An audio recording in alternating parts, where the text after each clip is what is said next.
திருத்தணிமலை மீது எதிரொலிக்கும்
திருத்தணிமலை மீது எதிரொலிக்கும்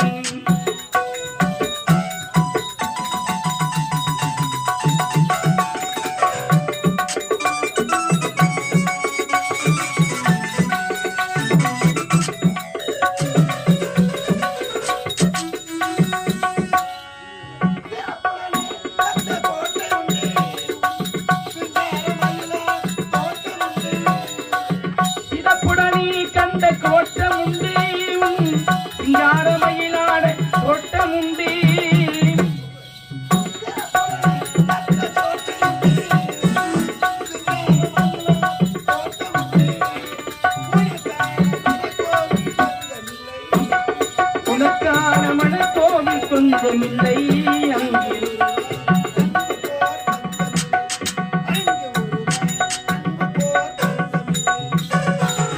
திருப்பெரும் குன்றத்தில் நீ சிரித்தால் முருகா திருத்தணிமலை மீது எதிரொலிக்கும் எதிரொலிக்கும் எதிரொலிக்கும். வணக்கம். இந்த சுந்தரமன் நாட்டை ஆளக்கூடிய சுகணமனனுக்கு மனைவியாகி சுகனாய் என்ற பெயருடன் சீர சிறப்போடு வாழ்ந்து கொண்டு வருகிறேன். என்னுடைய கணவரை பார்க்க வேண்டாம்.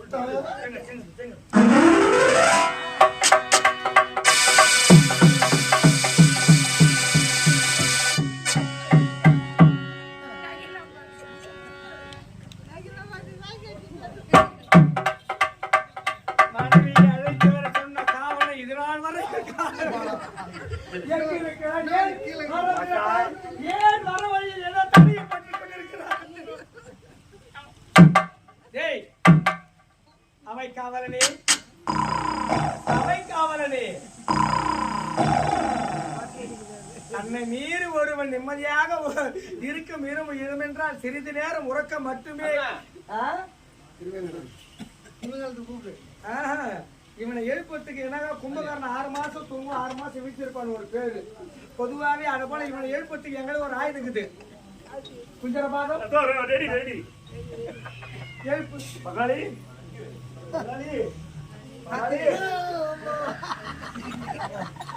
கொஞ்ச நேரத்துல வள வளன்னு வந்துச்சு. என்ன பாட்டு கடவுளே காளி மாத்தா நான் ஏன்னா போனா போச்சு. ஒரு பேச்சு கட்டுன்னு போன பாரு என் புத்தா வச்சு எங்கடா போன நீ தானே சொன்ன நானே போய் அழிச்சிட்டு வாடான்னு முண்டாட்டா அழிச்சிட்டு வந்தா கொத்த பழம் வந்துச்சு. என் முண்டாட்டி போய் நீ தானே சொன்ன முண்டாட்டான போய் வரானா அங்க போய் அழிச்சிட்டு வாடான்னா அழிச்சிட்டு வந்தா நீ தானே சொன்ன அழிச்சிட்டு வாடான்னு. அது என்ன ஷார்ட் மோட்டர் அது நீ தானே சொல்லி அனுப்பிச்சா என்ன தப்பு சேர்த்துனா என்ன சொன்ன அழைத்து வாடா சபைக்கு. இது எனக்கு தெரியாது போச்சு. போந்தபுரத்தில் இருக்கும் நாட்டு மகாராணி எனது வாழ்க்கை துணைவி விரைவாக அழைத்து வாடா என்று உரைத்தேன். அதுல போய் அழைத்துட்டு வாடான்னு கேட்டுக்குது. எதை போய் அழைத்துனா எதோ புடிச்சு அழைத்துட்டு ஓடான்ட்டுக்கிறான். வராங்க கூட்டின்னு வரேன்.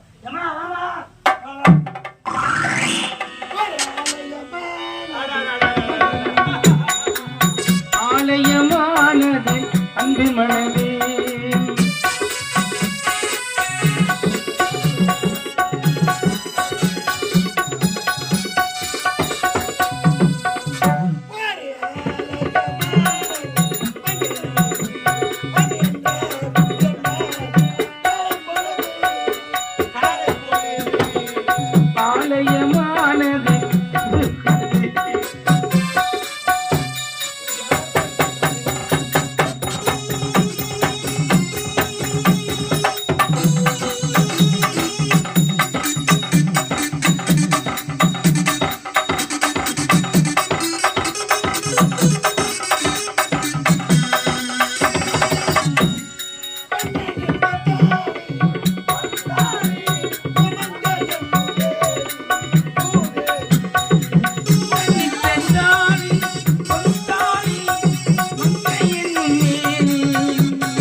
நிரப்புவதும் நற்பண்புகளை கற்பதும் பெற்ற தாய்க்கு இணையாக மரண படுக்கை வருவரை அவளுடைய மனமறிந்து குணமறிந்து பசிக்காகவும் அவனுடைய இன்பத்திற்காகவும் ஏங்கி தவிக்கும் பொழுதெல்லாம் அனைத்து விதத்திலும் தாய்க்கு தாயாகவும் தந்தைக்கு தந்தையாகவும் சீராட்டி அங்க பாருங்க பங்காளி என்ன பண்றான்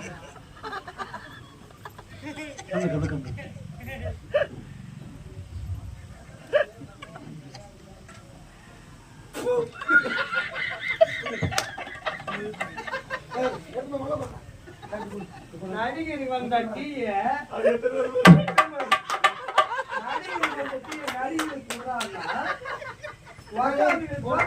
ஐயா கை அங்க கொஞ்சம் கொடுங்க ஐயா சொம்ப மத்திய கலாச பாய் வச்சுக்கலாம் எப்படி குடிக்கணும் பாத்துலாமா நீ காய மூயில நீ எப்படி குடிக்கணும் தப்பு இருக்குதா குடியும் பேங்கில் வரதுல கிளாஸ் போடு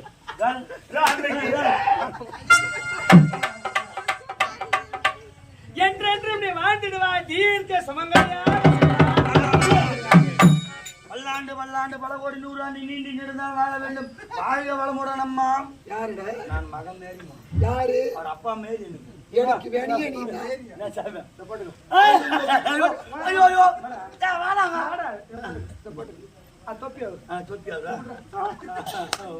என்னங்க? இருமா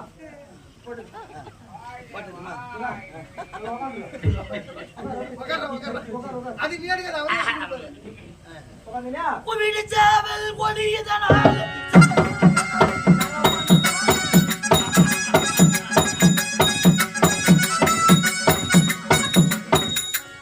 காவலா என் மனைவி பார்த்தாயா இருக்கிறார்கள் எனக்கும் பிறந்ததோ 3 செல்வங்கள் 2 பெண்மகளும் ஒரு ஆண் மகனும் மனைவி பேர் என்ன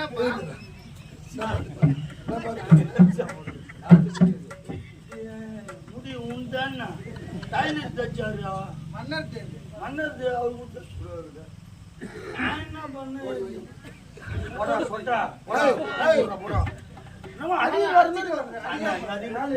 இல்ல பொதுவாவே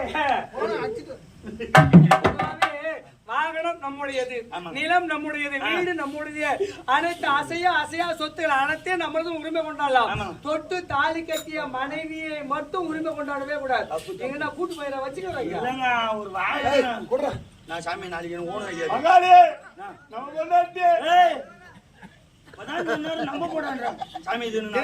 ஜென்மங்கள் இருந்தென்ன லாபம்? கரம் கொண்டு சாட்டையா உடலை சல்லடையாக எதுக்குன்னு கேட்டா மீன் பிடிக்கிட்டு குஞ்சி மாட்டோம் நிறைய அவசரமா வார்த்தையை பேசாதே. சொல்லுங்க. இல்லத்திலே எனக்கு ஏற்பட்ட நாட்டு மக்களிடத்தில் கடைகளும் குறையின்மை காணக்கூடாதுங்க. அந்த நாடுகையில் ஏற்படும் குறைகளை எவ்வளவு போது செவனமாக செய்து முடித்து நாட்டுடைய பெருமையை நிலை நிறுத்தினாலும் சொல்லுங்க. தீராத மனக்குறையான வார்த்தை வதைக்கிறது. என்னங்க தீராத மனக்குறையா? சரி, மலர்வனம் சென்ற எங்கடா எனது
வாழ்வீர்களாக வாழ்வீர்களாக வாழ்வீர்களாக. அப்பா என்ன வாழ்த்து. ஐயோ அண்ணா அப்பா அது அப்பா இல்ல அம்மாண்ணா. அம்மா நீ என்ன வாழ்த்து. மரியா மாத்திட்டா சுமந்த பெத்த தாயே ஏய், என்ன வாழ்த்து. முடியாண்டா யானை பாத்துட்டு சும்மா இருக்கீங்க. ஐயோ. அம்மா யார் தெரியாத கால் வேறேன் அண்ணா நல்லா பாரு, இவர் அப்பா அம்மா அது இருக்குது அம்மா. அம்மா இது தொங்கு சிங்கம் ஏய், தொங்க சிங்கம். தங்கச்சி தங்கச்சி அத காஞ்சனா அவருக்கு சொல்லு காஞ்சனா. காஞ்சினா தங்கச்சிகளே போட்டு கம்யூனிட்டியா வீட்டுக்கு வந்துக்கிறேன் அந்த வீடு விட்டு இந்த வீடு கம்யூனிட்டியா பூசி கொள்ளியும் ஏண்டா என் பேர் தெரியுமா என்ன? இல்ல மறந்துட்டேன் வேற ஒண்ணு என்ன மறந்துட்டு கிருந்துட்டீங்க? சரி விடு துண்டு பிடி சா வேண்டித்தானே. ஏய், எங்க அண்ணன் நல்லவர் தான். அப்பாவுக்கு தலைவலி தான். அப்பாவுக்கு இருக்க நீங்க விடுற. ஏய், இவங்க ரெண்டு பேரும் சேர்ந்தா எங்க அண்ணன் குட்டிச்சா வருதுண்டா. நான் தான் ஒன்னு ஊத்தி விடுறேன் ஆமா. பாத்து நீ போமா பாங்க அண்ணா அப்படி எல்லாம் பேசாதீங்க. அப்பா யார்? ஒரு நாட்டு மன்னர். நாட்டு மக்கள் என்ன பேசுவாங்க? தவறாக பேசுவாங்க. அப்படி எல்லாம் பேசாதண்ணா. நாட்டு மக்கள் பேசக்கூடாது. நாட்டு மக்களுக்கு டெய்லி ஒரு நீங்க கொடுத்தா அவங்க ஏமா பேச போறாங்க. ஆமா. அவங்க மாதிரி ஷாப்பிங் கம்மனு கிடக்க போறாங்க. தங்கச்சி வாமா. என்னண்ணா? உன் மேல எனக்கு அம்மா பாசம் தெரியுமா? ஆமா சொன்னாங்கண்ணா. உனக்கு ஒரு கோட்டை வாங்கி வச்சுக்கிறேன். கேட்டுக்குமா, தங்கச்சிக்கு ஒரு கோட்டுறான். சாப்பிடணுமா? என்ன சாப்பிடணும்? சாப்பிட்டா உடம்பு ஆரோக்கியமா இருக்கும். சத்து டானிக். ஆமா. ஆமா. சத்துட்டானி ஆமா. ஏய் புடிங்க வாயே. இரு. என் அண்ணன் நவ நல்லவன் தான். என் அண்ணனை கெடுக்குதே நீங்க இருவரும் தான். நான் தான் வாங்கி கூட வருமா அப்பா என்னதான் கேளப்பா. நாட்டு மக்களுடைய மனக்குறையை தீர்த்த இந்த மாமன்னனுடைய மனக்குறை எப்பொழுது இறைவன் நல்லொருள் பெற்று நம் மனதில் நிம்மதி பெறப் போகிறோம். அழகாக அற்புதமாக மனதிற்கு ஏற்பட்ட இதமாக இரண்டு செல்வங்களை ஈண்டெடுத்து பார்க்கும் போதெல்லாம் முகத்தில் பேரானந்தம் அறிவு போல் கொட்டு அறிவு போல் ஓடுகிறது. ஆனால் தனக்கு பின்னால் அரியணையில் அமர்ந்து தந்தையை விட சிறப்பாட்சி செய்கிறாள். இந்நாட்டின் மாமன் நாட்டு மக்கள் வாயார வாழ்க்க வேண்டும், செவியார கேட்க வேண்டும் என்று மனதில் எண்ணிய மனக்கோட்டை எல்லாம் வாழும் மகனாக ஈண்டெடுத்த இந்த போதியில் இருக்கக்கூடிய இவனால் மண்கோட்டையாக சரிந்து விட்டதே, மண்கோட்டையாக சரிந்து விட்டது. மகனே ராமு, அப்பா இருக்கும் இடத்தை பொறுத்தே ஒருவருடைய மனிதனுடைய வாழ்வாதாரம் நிர்ணயிக்கப்படுகிறது. ஏனென்றால் உடலில் இருந்து பிரிந்த உயிரும் திரும்ப போவது கிடையாது. வில்லில் இருந்து புறப்பட்ட அம்பும் மீண்டும் திரும்ப போவது கிடையாது. அதே போல் நாவினால் வந்த சொல்லும் மீண்டும் திரும்ப போவது கிடையாது. அதுபோல் தான் நேரமும் காலமும் கடந்து விட்டால் மீண்டும் திரும்ப போவது கிடையாது. நல் ஒழுக்கத்தினுடைய அடையாளம் பிள்ளைகளுடைய எதிர்பார்ப்பு பெற்றோருடைய எதிர்காலத்தில் இருப்பது என்று பெரியோர் உழைப்பார்கள். அதெல்லாம் இந்த தலைகளாக மாறி பிள்ளையை பெற்றெடுத்தால் எதற்கும் உதவாத இந்த பேர் அரசர் என்று அயல்நாட்டு மன்னர் எல்லாம் காரி உமிழும் அளவிற்கு இவனது இந்த தீய பண்பு என் எதிர்காலத்தை கரும்புள்ளி வைத்து விட்டதே, கரும்புள்ளி வைத்து விட்டது. என்ன மன்னிச்சிடுப்பா, என்ன மன்னிச்சிடுப்பா. பண்றதுலாம் இந்த பிள்ளைக்கு ஒரே ஒரு வேண்டுதல்ப்பா, வேண்டுதல். ஆசை நிறைவேற்றுப்பா. எதுவாக இருந்தாலும் கே அப்பா தந்தையானது உயிரை பணைய வைத்து நிவர்த்தி செய்வான் ஒரு உண்மையானவன். அதுதான்ப்பா எனக்கு வேணும். எது உயிரா? 12 மணிக்கு தரைய கடைய 6 மணிக்கெல்லாம் திறந்து வைப்பேன். அப்பதான்ப்பா எனக்கு எங்க அண்ணன் திறந்தவே மாட்ட காலத்துக்கு இப்படியேதான் இருப்பான். மகனே ராமு, குடியை கெடுக்கும் குடி வழக்கம் உடல் நலத்தை கெடுக்கும் என்பார்கள். தன்னுடைய சுகத்திற்காக எதிராளியாக இருந்தாலும் சரி, நண்பனாக இருந்தாலும் சரி, ஈண்டெடுத்த பிள்ளைகளாக இருந்தாலும் சரி, ஏன் வாழ்க்கை துணை மனைவியாக இருந்தாலும் சரி, மனம் வேறுபட்டதடா, மனம் வேறுபட்டது. தன்னுடைய சுகத்திற்காக வேறு ஒரு மனதை புண்படுத்துவது கொடிய பாவத்தினுடைய செயலாது. தன்னுடைய சுகமானது எதில் எங்கு இருக்கிறது என்றால் பிறரை மகிழ்வித்து அந்த மகிழ்ச்சியிலே தன்னுடைய சுகத்தை காண்பவனே சிறந்த மாமனிதனானவான். அப்படி இருக்க பிறரை துன்புறுத்தி அவருடைய மன வருத்தத்தில் ஏற்பட்ட காசுக்காக இப்படிப்பட்ட ஒரு போதையினுடைய அம்சத்தை அடிமத்தனமாக விழுந்து கிடப்பது பேரானந்தம் கொண்டிருந்த இந்த பெரும் மன்னனுடைய மன ஒளியெல்லாம் அணைந்து இருள் சூழ்ந்து கிடக்கிறதா, இருள் சூழ்ந்து கிடக்கிறது. சொல்வதை கேளாராமும் எதிர்காலத்தை பார். எண்ணில் அடங்காத மாபெரும் எதிர்காலம் உனக்காக காத்திருக்கிறது. தந்தைக்கு பின்னால் அரியணை உனக்காக காத்திருக்கிறது. வேண்டாம், இந்த தீய பழக்கத்தை விட்டுவிடு, நற்பண்புகளை கடைபிடி, நல்லதோர் முறையில் 4 நாள் எழுத்துக்களை படி, நற்பண்புகள் தானாக வந்து சேரும். ஏனென்றால் கொற்றவனுக்கு தன் நாட்டில் மட்டுமே பெருமை, கற்றவனுக்கு சென்ற எழுத்தெல்லாம் பெருமை. ஈடு இணையில்லாத ஒரு மாபெரும் சொத்து எதுவென்றால் கற்ற கல்விதானடா மகனே ராமு. சொல்வது கேளா, இந்த தீய பழக்கத்தை விட்டுவிடு. அப்பா நீ என்னதான் என்ன திட்டினாலும் சரிப்பா உன் மேல எனக்கு ரொம்ப பாசம்பா நீ கருப்பாகிறன்னு சொல்லிட்டு நான் உனக்காக ஒயின் வாங்கி வச்சுக்கிறேன் சிவப்பான்னு அப்பாவுக்கு ஒயின்னு ஆமா அப்பா அம்மா எங்க அம்மா என்ன திட்டவே இல்லையாப்பா எங்க அம்மா எதுவுமே என்னங்க பிள்ளை